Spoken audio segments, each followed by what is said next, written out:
90% de los comentaristas de hoy, cuando se produce un gol, lo que hacen es repetir lo que dijo el relator. lo que dijo el relator, para después agregarle, este gol va a cambiar el partido o no va a cambiar nada. Y nosotros empezamos a darnos cuenta de esas cosas, ¿no? Primero, a que había que darle una reflexión a lo que estaba haciendo el comentarista. Entonces, el comentario en el momento necesario. Seguro, todo fue paulatino, ¿no? Se entraba cada 8 o 10 minutos. Pero después, seguro, había una jugada polémica y le daban ganas de entrar, ¿no? Claro. Y después, inclusive, empezamos a entrar otros. Porque también fuimos a eso de que en los vestuarios había una vida. Y que en la tribuna había otra vida. Y llevábamos un micrófono para la tribuna y llevábamos un micrófono. Inventamos un fenómeno que bueno, que la gente encontró, por lo menos era distinto. Estos locos, estos gurises sueltos. Y el eslogan nuestro era. Y ven cómo las cosas se repiten en el tiempo. Anda por ahí. Da Silveira lo anda repitiendo muchos años después. Cuando apareció su dupla con Goñi, gran amigo, ¿no? Uno de los relatores que nosotros hemos conocido pila, que nos han dado la satisfacción de decir que nosotros hemos influido en ellos, ¿no? Como Víctor Hugo, como Walter Hugo García, como Néstor Moreno, en fin, Sí, como sí, sí, Jorge Silveira, nos han dado un lugarcito en lo que ellos son.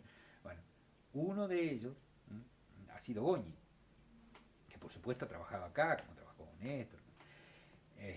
Y cuando formó la dupla con desde Sevilla en Radio Oriental, que duró muy poquito, full, ¿verdad? ahí está. ¿Sabes cuál era allá por el año 69 cuando empezamos con él, ¿no? La dupla era Víctor Hugo, ¿no? Hombres con problemas porque dicen la verdad. Ese era el eslogan de aquellos tiempos. Jorge, si tuvieras que definirte como hombre, como persona, ¿cómo te definirías?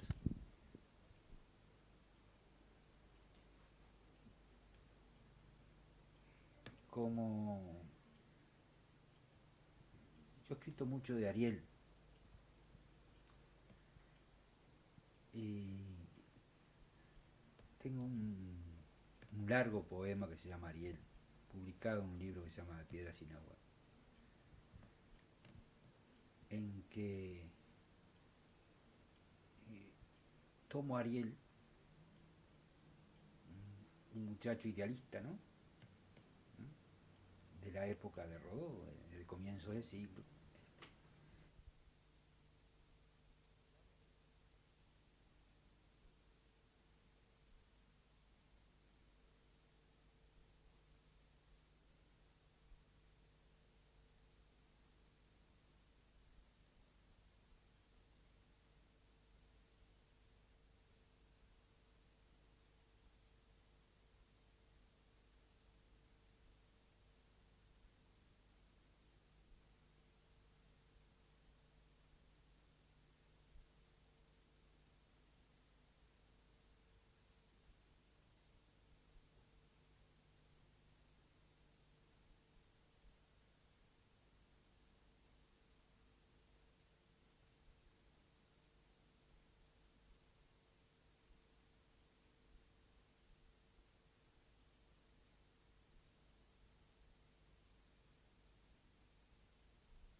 cama un póster de Francescoli y vivía.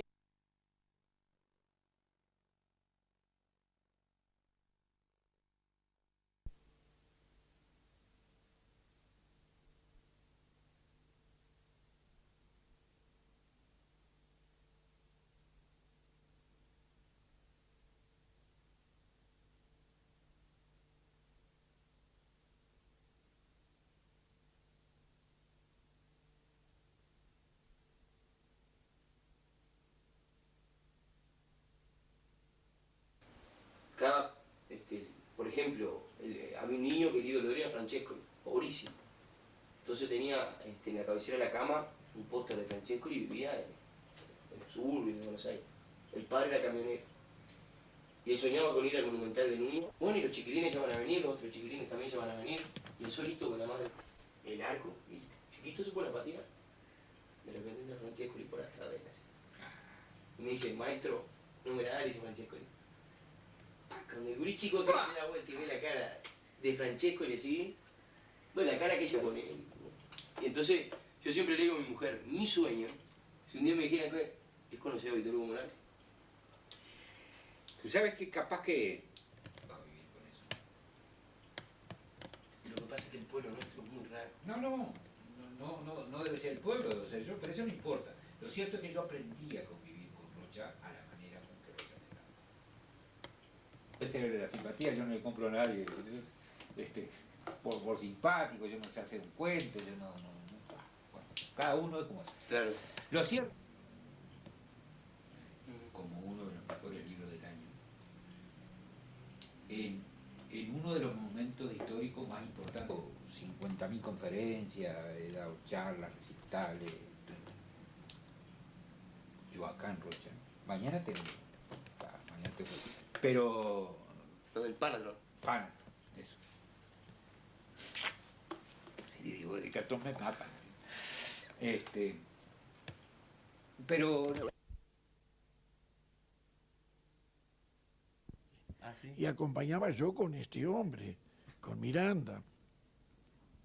A partir de ahí yo ya lo agarré como una cosa muy personal, con mucho capricho, porque empecé a descubrir cosas.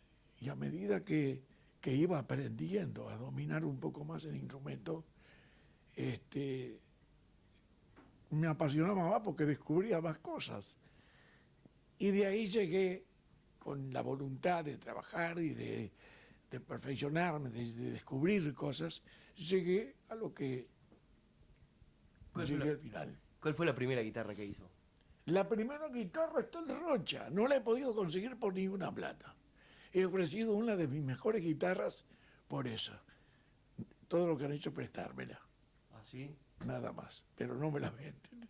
Aquí. Fue la primera guitarra que hice, se la regalé a mi padre a cambio de un anillo con un diamante. Y esa guitarra mi padre la rifó. Entonces, con el dinero que se hacía de esa guitarra, yo compraba materiales nuevamente, seguía fabricando más de una, y una se la daba a mi padre. Y así seguimos, hasta que empecé a producir. Claro. No en gran escala, porque no era mi medio de vida exclusivo. Claro. Yo lo tenía como un hobby. Trabajaba en la carpintería y a medida que iba trabajando, fabricaba guitarras. ¿Y cómo comenzó también un poco lo que fue la venta de guitarras, digamos? Porque después vinieron ya guitarristas. Bueno, mi padre siempre me pedía que hiciera propaganda, que promocionara. Yo recuerdo que siempre peleaba con él, decía, si esto va a servir, tiene que imponerse solo, claro, no con la promoción.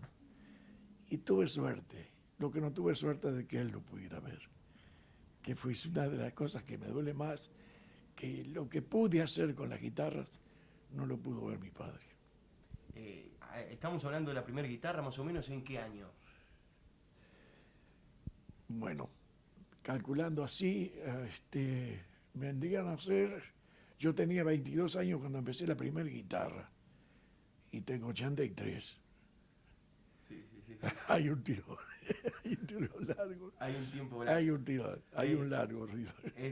¿Y cuánto tiempo le llevó más o menos, se acuerda? Bueno, depende. Sí, si una vez calculamos una guitarra con mi señora, le tomamos el tiempo en horas, no en días, porque hay que calcular el trabajo en horas por la sencilla razón de que una guitarra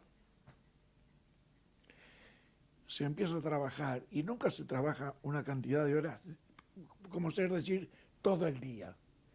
O sea que se hace en etapas, porque hay que dar tiempo que la cola seque, preparar las maderas y colocar una parte y esperar al otro día. Entonces en horas. Ajá. En horas 90 horas. En una guitarra buena, ¿eh? Una guitarra Una buena. guitarra de primera. Qué bien. ¿Y qué artistas, digamos, si tuviéramos que recordar? Ah, tengo tantos. Hay tantos. Y tantos que no sé quién. Yo tuve clientes que me los mandó a España acá. Yo tuve clientes que vinieron de España A a comprar buscar la guitarra. guitarras, sí. Y lo digo esto, me cuesta decirlo porque no tengo por costumbre hacer estas cosas. No sé cómo me agarraron de que aceptar. En serio se lo digo. Sí, mire que yo soy muy así. Pero una vez tuve una oportunidad, tuve la visita de un matrimonio en La Paloma, ya sobre final de temporada. Yo había llevado 2 guitarras para la playa muy buenas. Y el día antes las había traído para Rocha, ya no veníamos. Y justo me cayó este matrimonio. Y ese matrimonio venía recomendado de España, porque habían estado y dijeron, vienen a comprar una guitarra acá. Sacaron una libreta y le mostraron que tenían apuntado allí, fulano de tal, en La una dirección, ciudad con todo. lindas playas, rochas, todo el nombre. Y se vinieron acá. Dicho sea de paso, les vendí guitarra. Le han querido, el señor falleció. No recuerdo en este momento el apellido. Son de Colonia. Faedo. Juan Carlos Faedo. Buen guitarrista, muy bueno, y tocaba muy bien el piano también. Falleció, le han querido comprar la guitarra, la señora no la vende. Es como una reliquia. No la quiere vender. Hablar un poco del material de la guitarra y todo. ¿Qué material Bueno, lleva? los materiales son muy variados, mucha cantidad de materiales distintos, por su calidad, en fin, por su facilidad para poderle sacar sonido, mejorarlas, aunque la mano de obra es lo más importante que tiene un instrumento. Ajá. Además El lleva... material juega una parte importante. No es lo mismo hacer un anillo de Sí. cobre que uno de oro, Claro. pero el trabajo es el mismo. Además tiene también que poner un poco la manualidad, pero con cariño, ¿no? Hay que hacerlo con mucho amor, ¿no? Sí, regularmente es una cosa muy lógica esto. Y a cada instrumento uno le transmite algo de él, algo que uno tiene. Ajá. A la prueba está que mis guitarras son reconocidas por el sonido que tienen. Son distintas, tienen algo distinto. Hay gente que conoce una guitarra mía entre 10. Dice, hay unas, esas. Mi mujer la conoce como si la estuviera ahí al lado viéndolas. Claro. Porque tienen distintos sonidos. Sí.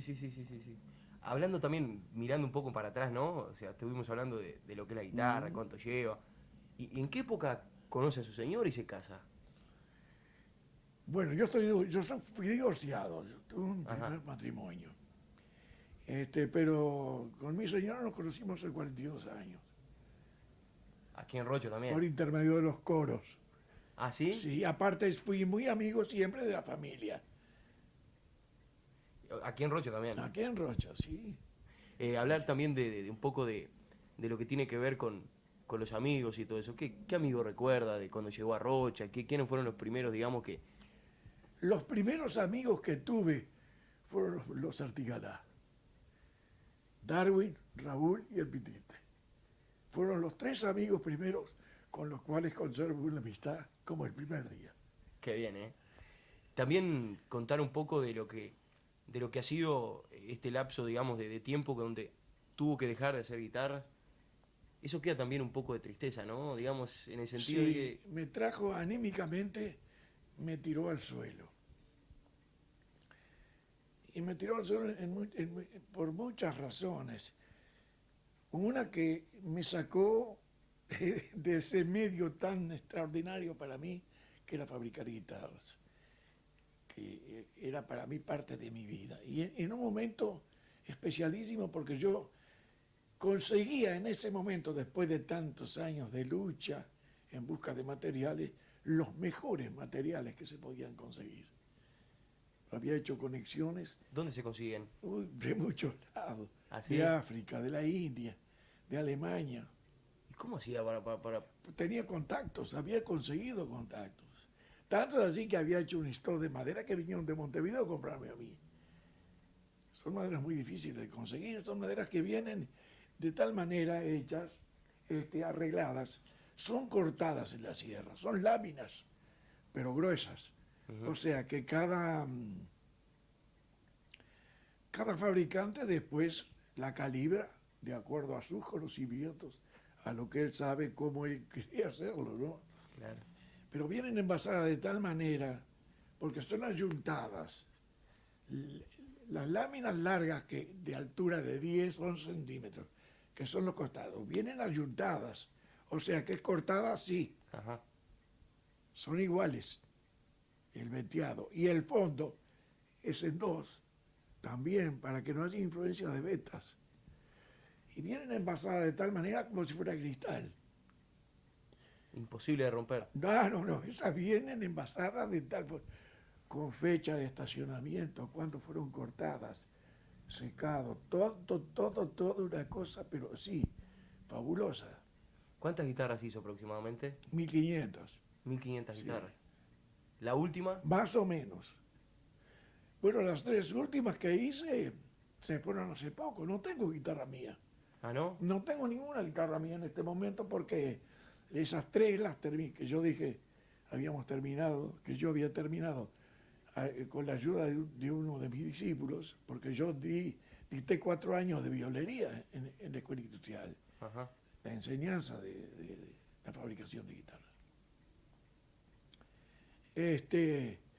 ¿Y las tres Y últimas? las 3 últimas se fueron. Sí, tenía una que mi señora no quería que la vendiera al final, porque era la que iba a quedar en casa. Pero hubo una cosa de amistad y bueno, la vendí. ¿Toca la guitarra ahora? No. No, toca? he dejado completamente. Totalmente. Totalmente. No tengo callos. Agarro la guitarra. De repente tengo una guitarra ahí que no es de las mías. Pero no puedo, me duelen los dedos y no hay canto, es una mano muy fina, incluso por la falta de trabajo he quedado, la vejez, la falta además, de trabajo, Pierde la manualidad, ¿no? la Pierde... falta de trabajo y la falta de pulsar la guitarra, he quedado sin callitos, las yemas demasiado blandas, entonces me duelen y aparte no consigo sacar sonido. Hemos visto artistas, por ejemplo, que lo han reconocido usted, por ejemplo, en la televisión o en alguna nota o algo cuando le dicen, esta guitarra es de Minicini. Por ejemplo, no sé, creo que la Barnoa Carrero era uno de los integrantes de la Barnoa Carrero del dúo, tenía una guitarra de... Hay muchas guitarras, Santiago Chalar, bueno, los olimareños. ¿Estuvo con ellos alguna vez? ¿Con quién? Por ejemplo, con los olimareños y le preguntaron de la guitarra. Son amigos, ¿Así? todos fueron amigos. A los olimareños, yo fui que di el fallo de lo que si servían o no servían. ¿Así? Sí, así como oye. Hace 37 años. Yo en ese tiempo tenía a mi cargo la preparación, el ensayo de los conjuntos de guitarras que integraban los coros del Este. Y en una ida a 33, donde iba a preparar las guitarras, los conjuntos de guitarras que habían allá, que después al final, a fin de año, se juntan todos para hacer una actuación, la última, ¿no? Del año. Entonces me llamaron para que los fuera a ver y diera mi opinión. Recuerdo que con mucho dolor tuve que decirles, son un desastre. A los Olimareños. Sí, a ellos, personalmente, así como lo oyes. Ustedes necesitan esto, esto, esto, esto. Al poquito tiempo levantaron una coleta en 33 y me mandaron a hacer una guitarra. Por supuesto que de esa guitarra yo debo haber colaborado más que todo lo que hicieron ellos, porque puse mucho más yo que ellos. Claro. Que fue la guitarra que nos acompañó durante muchísimo tiempo. Yo tengo estas fotografías, no las tengo a mano, no sé, hay una cantidad de álbumes, no sé dónde las tendré, mandadas por ellos, de actuaciones fuera de acá, fuera del país. Sí. Con la guitarra, me mandan la guitarra, fue que mira que traigo la guitarra, hasta que Pepe Guerra rompió la guitarra y la tiene en este momento guardada como una reliquia. Claro, porque fue la primera guitarra que tuvieron ellos. Claro, fue la primera que tuvo. Ahora, hablar de la guitarra, hablar de la Avenida Rocha, hablar de todo, pero por ahí algún conocido suyo o algo que nos habla de usted, también nos comentó que fue un buen jugador de fútbol. Y bueno, dicen. Dicen algunos. Dicen. Para algunos tuve un momento, en una época en que podían, me lo han dicho muchas personas, que era un jugador excepcional y uno de los mejores jugadores de mi época, en mi puesto. ¿De qué jugaba? Jugaba delantero, de 9. ¿Hacía goles y eso? Sí, cómo no. Sí, hasta una medalla gané por goleador. ¿En qué cuadro jugó en Rocha? En el Plaza. En el Plaza Fui Congreso. fundador del Plaza Congreso, fundador y jugador. De siempre. Después jugué en San Carlos, 2 años, practiqué en Montevideo, un defensor. Tuve una época. ¿Y dejó joven el fútbol? Sí, no tan joven. Dejé como a los 38 años, más o menos. O sea que ya ahí ya colgó los botines. Ah, sí, yo siempre soy de la idea de que en todos los órdenes de la vida, donde intervenga el arte, el artista, en todos sus aspectos, no, por ejemplo, teatro y eso, porque no, pero el músico, el pintor, el atleta, tiene una época, después decae. Entonces soy de la idea de dejar en el momento cumbre, cuando mantenga la gente el recuerdo de aquel momento bueno y no declinar y que queda, ese es el recuerdo que queda. ¿Puede pasar eso, hablando un poco, ¿no?, de lo que es el tema del momento con Roque Máspori, por ejemplo, que ahora agarró de técnico la selección uruguaya? Bueno, eso ya cambia un poco el panorama, porque de jugador, A técnico. aunque sea de arquero. Pero ¿no cree que ya tiene varios años? Pero yo creo que ya Está como para estar en la casa mirando los no, partidos para por estarse televisión. quieto. Ya se pierde la voluntad, la resiedumbre que se necesita, lógica, porque hay que ser recio, hay que ser, Sí. hay que tener fuerza. Hay que estar actualizado ¿No también. es así? Claro. Sí. Creo yo que es así, no sé. En fin, uno nunca está en la mente de los demás, ¿verdad? De pronto él se siente capacitado, con fuerza para hacerlo. Después de tantos años aquí en Rocha y de haber vivido tanto y conocer tanta gente, ¿qué le está pasando, digamos, a la juventud que hoy por hoy vemos problemas de trabajo, que la juventud muchas veces dice, no hay trabajo, pero a veces tampoco quieren trabajar? No, yo creo firmemente que la gente no quiere trabajar. La muchachada está pidiendo mucho para dar poco. Porque si yo tengo algo para ofrecer, primero ofrezco y después digo cuánto vale. Pero no puedo pedir Claro. por lo que no muestro, por lo que no esté. ¿Y cómo y por qué pido? ¿Por qué quiero tanto si no estoy ofreciendo nada? Claro. Ha cambiado muchísimo la vida, ¿no? ¿Está? Ha cambiado mucho la vida, ¿no? Ha cambiado mucho, digamos, de la juventud suya a esta. Sí, hay mucho cambio. Hay mucho cambio y yo creo que se debe a un montón de cosas que la gente no quiere entenderla. ¿Cómo que? Yo creo que hay malos ejemplos en este momento La televisión puede ser que una, ¿no? vivimos. La televisión, las revistas, la comunicación en todos sus aspectos. Está fomentando a que el muchacho, nuestros muchachos, no sean los de antes.